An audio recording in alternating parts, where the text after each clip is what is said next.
go. I do believe we're live again. So I'll say indeed and greetings unto you, beloved and holy friends. It's always a pleasure to have you here in these moments of calm and chaos. We definitely do find ourselves in a lull as a species, and that is something that I felt the need to talk about a little bit today, how there seems to be this certain quietness, this certain bracing of ourselves, this certain stress that arises within this chaos, and at the same time a certain calm as well, right? Like going through right now seems to be very ephemeral, transient maybe is a good word as well. Silly is another one. There definitely is a shift happening right now as we speak. Some parts of the world are aligning more closely with one side of reality, and some parts of the world are aligning more closely with others. And it is going to be this matter of almost like waiting and seeing. Work lurk mode on. Love ends to you too. Holding you close. Yeah, it's true. There definitely is a certain level of responsibility coming onto all of us in this life right now. Because, and this is at least the way I've been seeing it, there is clearly a ins and outs of reality happening right now, where some people are on the in group and we people are on the out group, right? And that is creating this certain lull in us. This, I don't know if it should be seen as an apathy or a hopelessness, but it definitely registers as such, right? Where it's this matter of almost like the hopelessness is there, but the hopelessness is so hopeless that there's nothing you can do about it but stay calm, right? Like the worst thing you can do is, and we talked a little bit about it yesterday, is lose your mind. What's the exact way we articulated it? Hysteria, yeah. Mass hysteria, right? To not become hysterical. And like it's this weird dichotomy of like my beingness being like, maybe we should be more hysterical.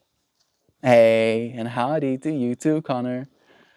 But I don't know if that serves anyone, right? Especially not in this world right now where there are cameras and, you know, social medias and permanent documents, all right? Like hysteria doesn't seem to be the way, right? We used to go through a time in our history where men would take their wives to doctors to have them diagnosed with, was it hysteria?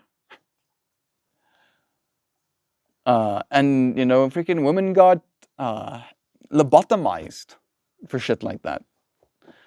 Like people were so unwilling to deal with a person's personhood that they were labeled hysterical and basically cognitively switched off, all right? Like we've done that. And it's not that long ago. That's the most wild part. Hey, Google, how long ago was, wait a second, sorry, this thing. How long ago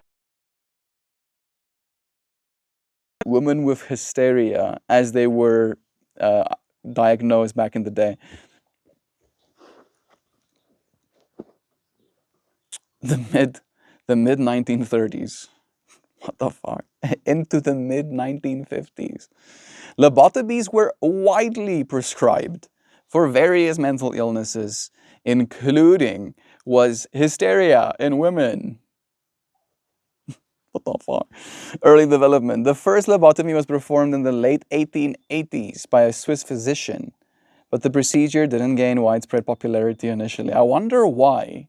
I wonder why it wouldn't just gain widespread popularity. Widespread use, however. The procedure gained significant traction in the 1930s after a Portuguese neurologist Anthony Egas Moniz, developed a technique called prefrontal leucotomy, later known as lobotomy. He received the Nobel Prize in 1949 for his work. He got a Nobel Prize for putting a spike up a person's brain. Yeah, must get Nobel Prize. Yeah. Whoa! Whoa! What the hell? Like that is 1949. That's not that long ago, right? There are people alive on planet Earth that lived when that dude got his Nobel Prize, right? Peak popularity. Lobotomies reached their peak use in the 1940s and early 1950s. This was a time when where their limited effective treatment. This was a time there were limited effective treatments for severe mental illnesses, and asylums were often overcrowded. Treatments for hysteria. The diagnosis of hysteria in the 1990s and early 2000 centuries was a broad and often ill-defined category used to describe a range of emotional and physical symptoms in women. In a society that often patronized female emotions and behaviors, lobotomy was sometimes seen as a radical solution to manage these perceived issues. History's accounts and studies indicate that a significant percentage of lobotomies were performed on women.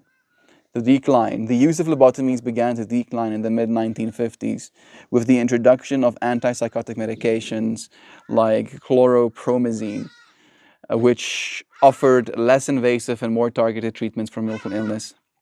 Ethical concerns and the often severe side effects of lobotomies also contributed to their decline. This is approximately 70 to 90 years ago from the current time of 2025. It's important to remember that lobotomy is not considered, is now, I was about to say, is now considered a highly controversial and largely obsolete procedure due to its severe and often irreversible side effects and ethical implications. Geez, wowzers. Imagine what has it done for the evolution of humanity. Yeah. Like our species has been very misguided, to say it in the most kind of words, for a very long time, unfortunately.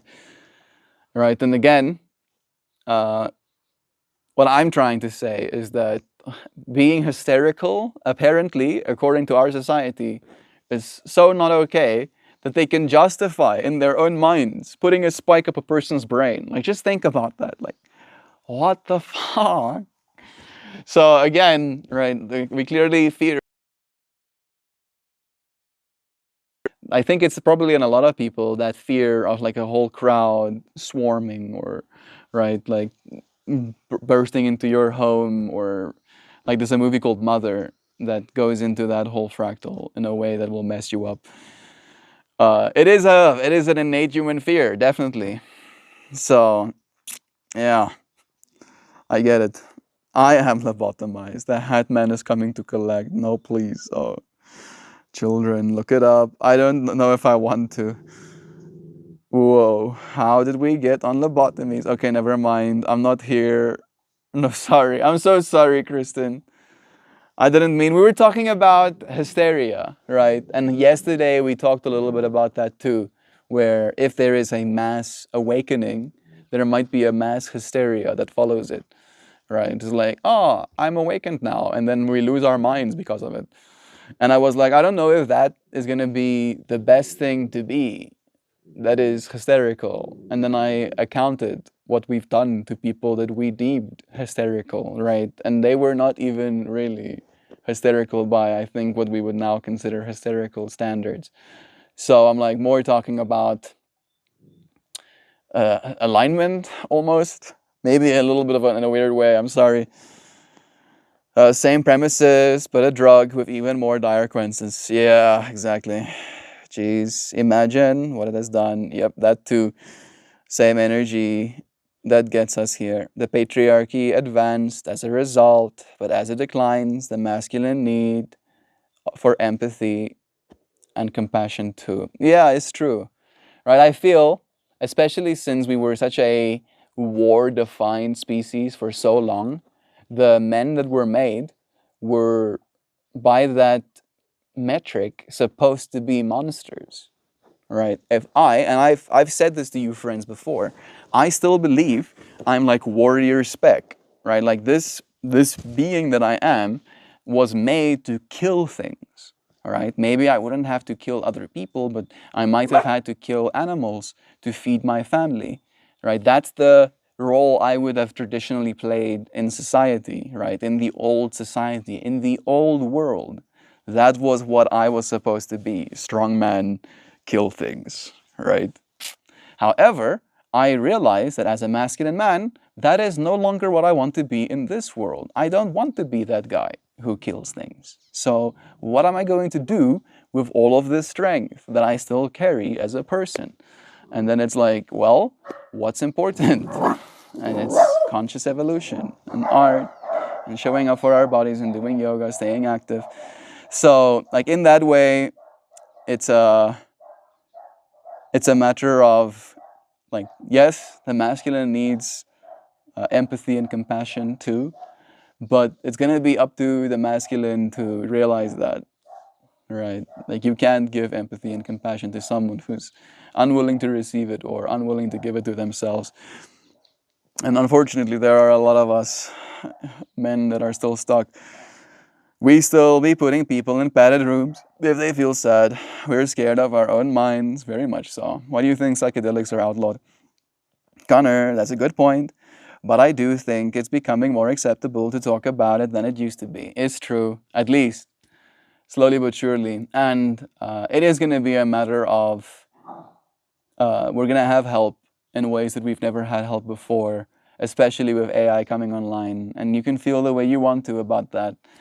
They will be able to help, right? Because your AI isn't going to be like a friend or like a lover.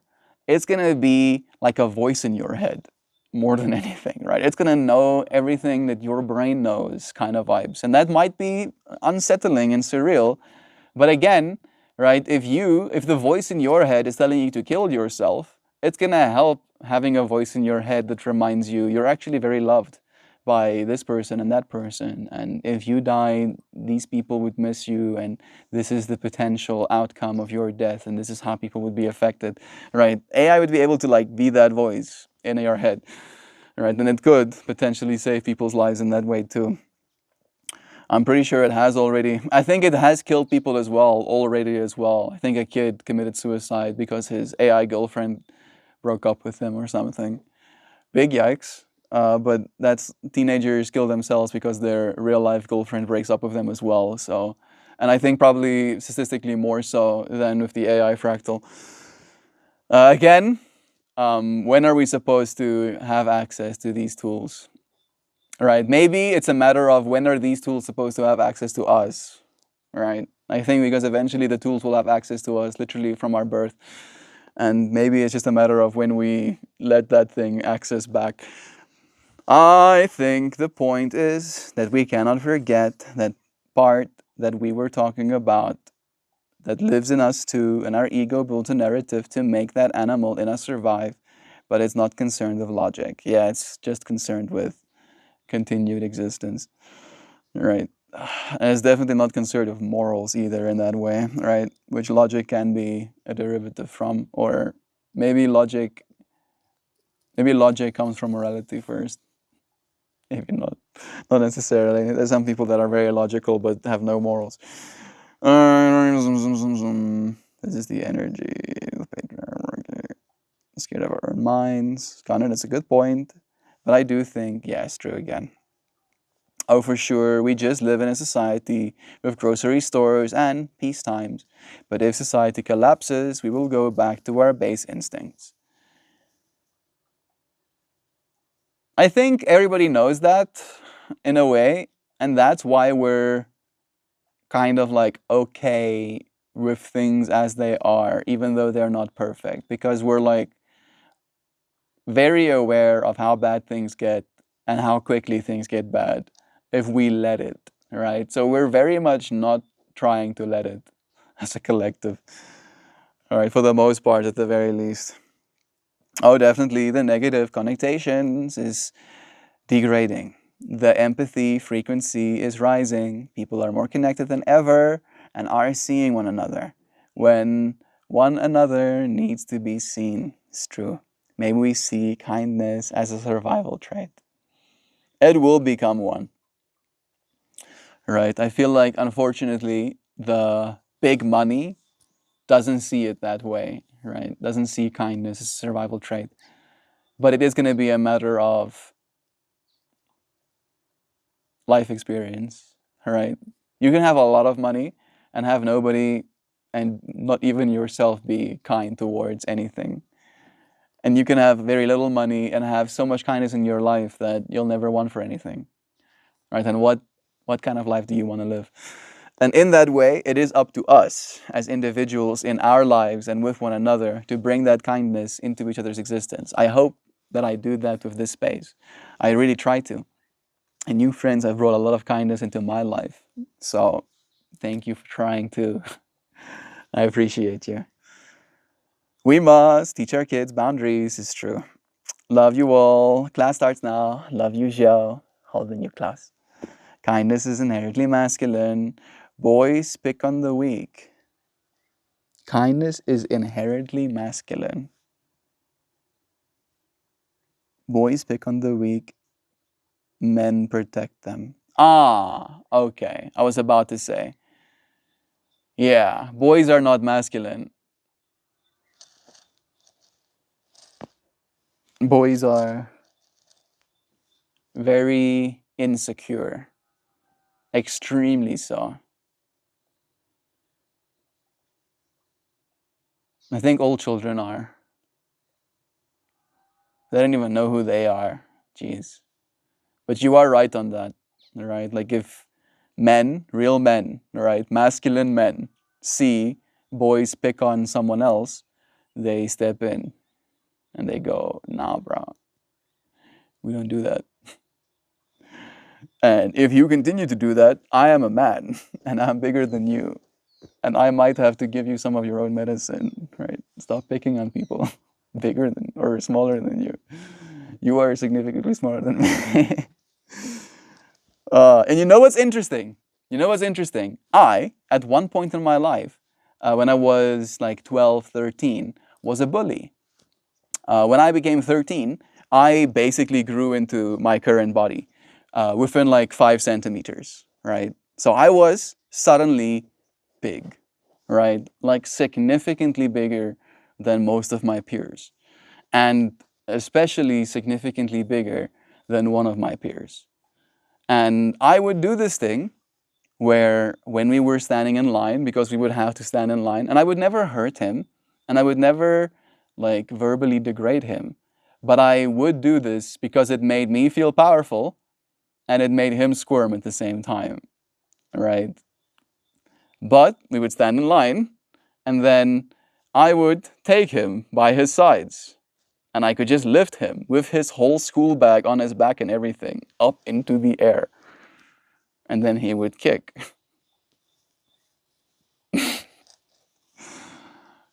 And I would put him down again, right? And it was this thing that he very much didn't enjoy. And because he was so verbal about it, right, I knew it was a way for me to get under his skin.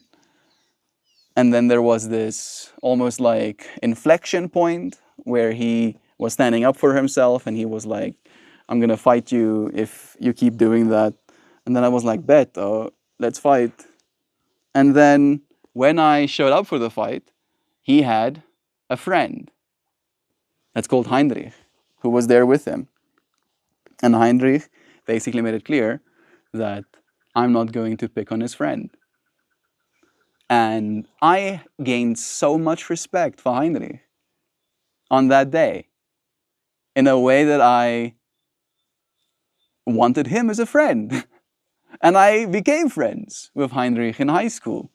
We were lucky that we went to a church camp together, and we happened to have been grouped into the same group. So we were sleeping in the same like bunk beds, and we were competing as a group against the other teams. So we were like very close. We were made to be close during that whole experience, and we became very good friends. And I really, he's itching himself on me. I don't want you to do that. Thank you. I appreciate the love, but nay. He's very persistent. There we go. Calm has been reached. No, no, no. No, no, no, no. You can be right there. You can be just there. Just right there. Yeah, right there. And this is my space. And that's your space right there. All the way over there, that's your space. This is me. This is me. That's you. Right there, all the way. That's you. This is gonna be me. All right, all right, all right. That was kind. Wasn't that kind? No, no. Ah, jeez. If I wasn't kind, why is he back? Yeah, why is he back then? Right? Clearly, but that's what he does. He's like chewing on himself, or he's chewing on my clothing, and then it makes my skin itch. You should stop doing that, bro. You should stop doing that. Pretends like nothing's happening. Yeah, you should go and check that out. Yeah, that's very important, I'm sure.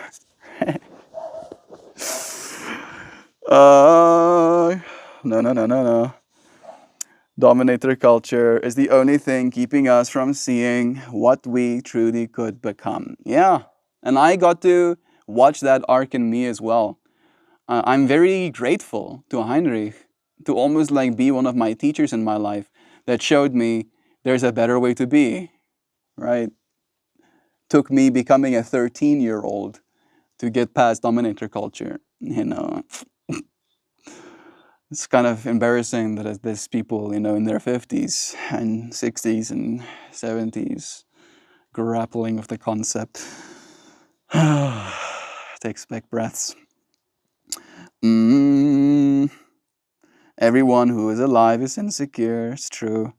I would venture to say that as a survival trait too, and at some point it integrated with self-awareness.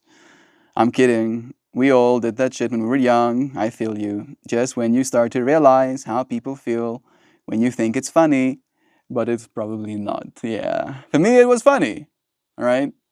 Because I had the ability, because he was my age, right? We were peers.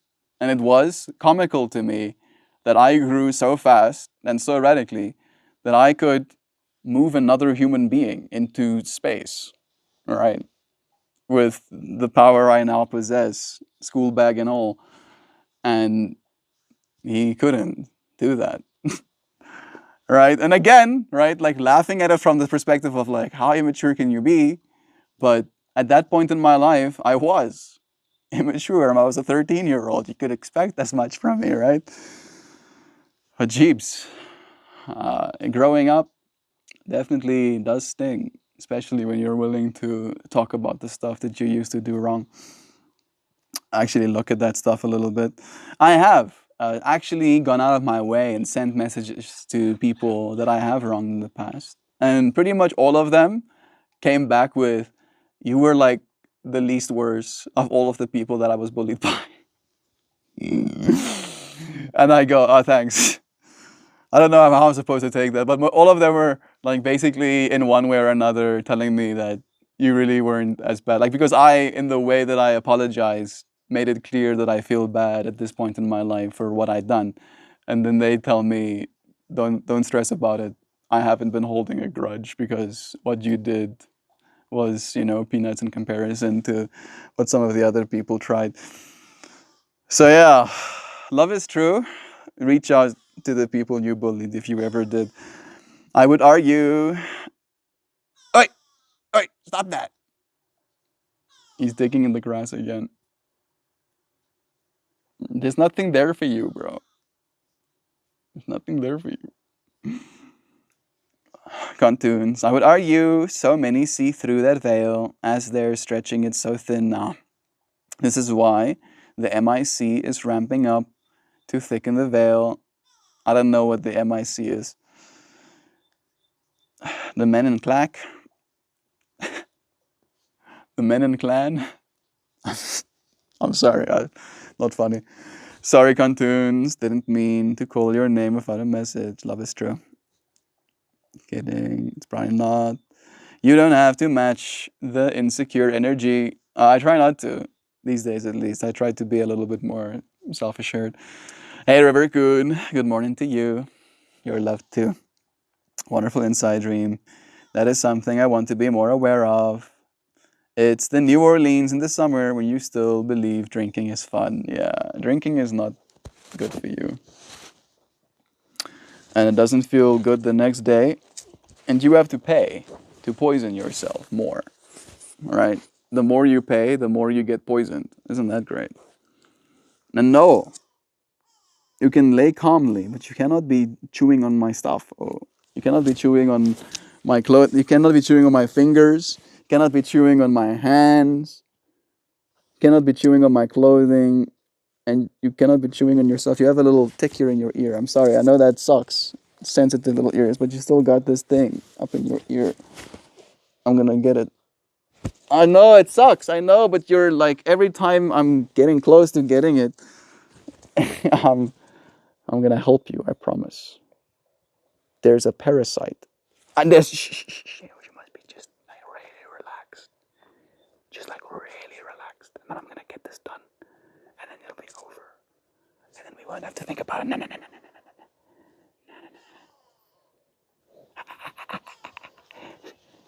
There's like a little tick there, right? It's small enough, and it's hidden. It's hidden in your hairs.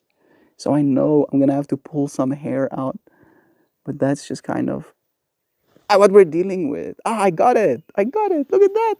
I got it. Look at that. You see that thing? You see that? That thing. Oh no. No, I don't see that thing.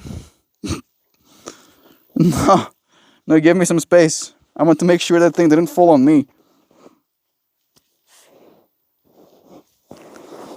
My entire body starts itching.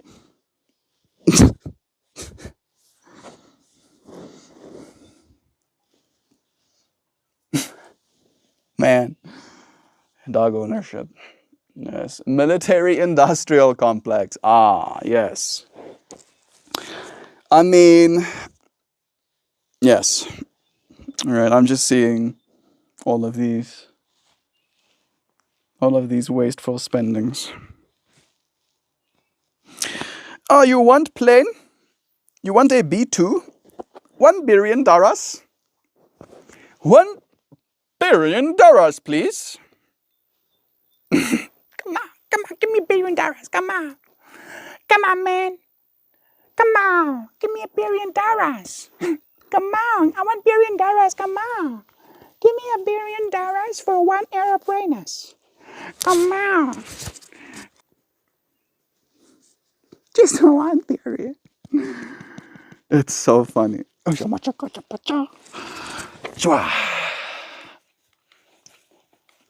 of course, on me bags they'll step. No remorse. No chillaxio. It's so funny. We have to laugh at it at this point. Wave's arm. Isn't life great and stinky at the same time? I guess. Astute observation. New Orleans summer. It's also the clan these days. Sometimes these things are expensive at worst. Freckle, the terror such small things can bring to us. Yeah. Like I just don't want that thing to like find me as its new home. I'm trusting it won't. I'm trusting that I dropped it on the ground.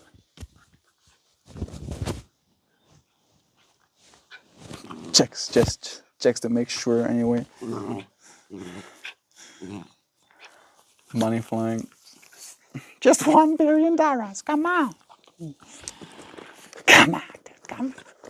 What's a little $1 billion between friends? Oh, come on. And if you don't know what I'm talking about, hey Google, what did the B-2 flighter cost? B-2 flighter. Hey Google, what did the B-2 bomber cost? I think it's called the B-2 bomber. Spirit bomber, yeah. Oh! Was I saying $1 billion? Excuse me. Excuse me. 2 billion. $2 billion. The B-2 Spirit bomber is exceptionally high. The cost of the B-2 Spirit bomber is exceptionally high, making it one of the most expensive aircraft ever built. Here's the breakdown of costs. The unit costs. Approximately 2.1 billion US dollars. This figure generally includes research, development, and testing expenses in addition to manufacturing.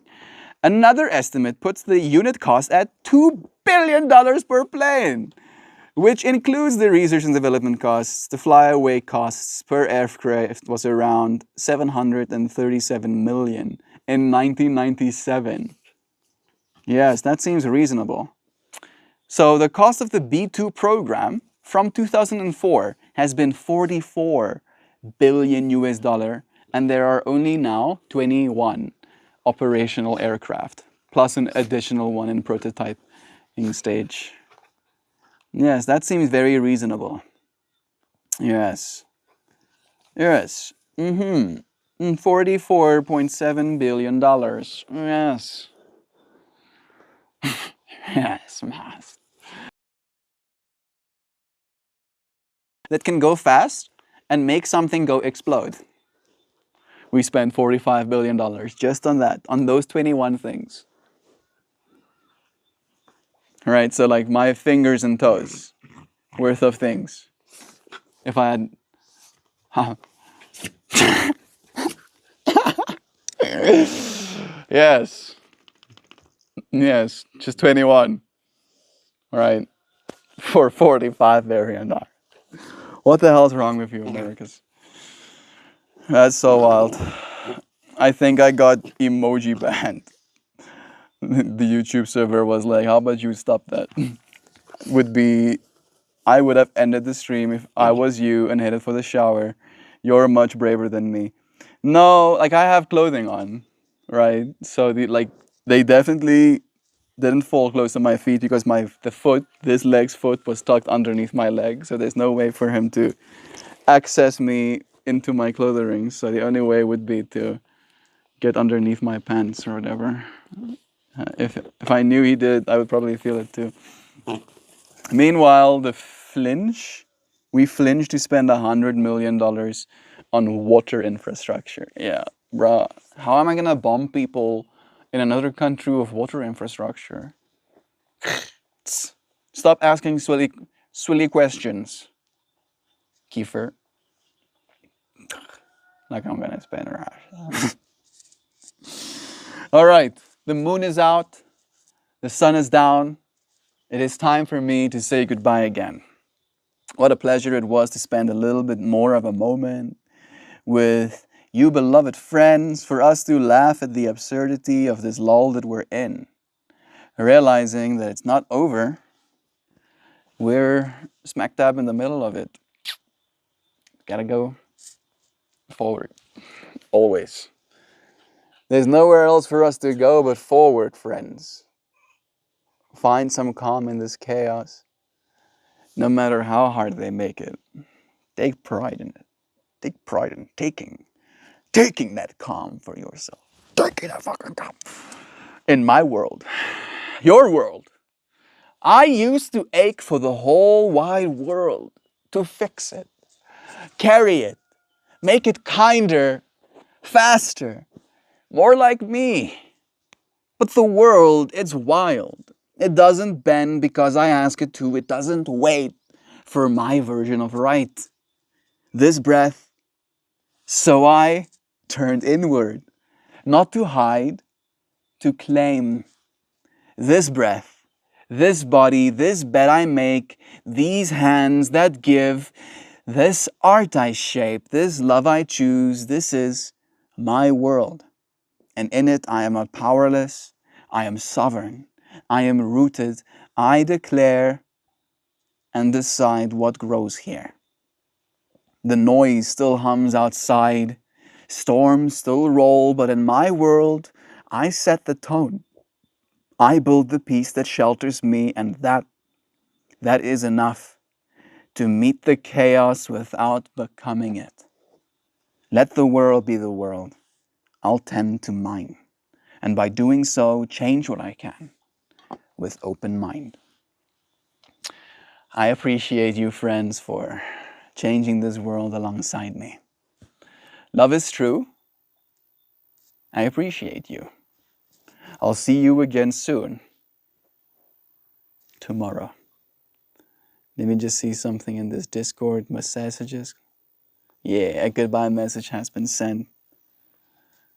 Have the mostest tranquilicious, yeah, day, everyone. I wholeheartedly love you all so melodiciously,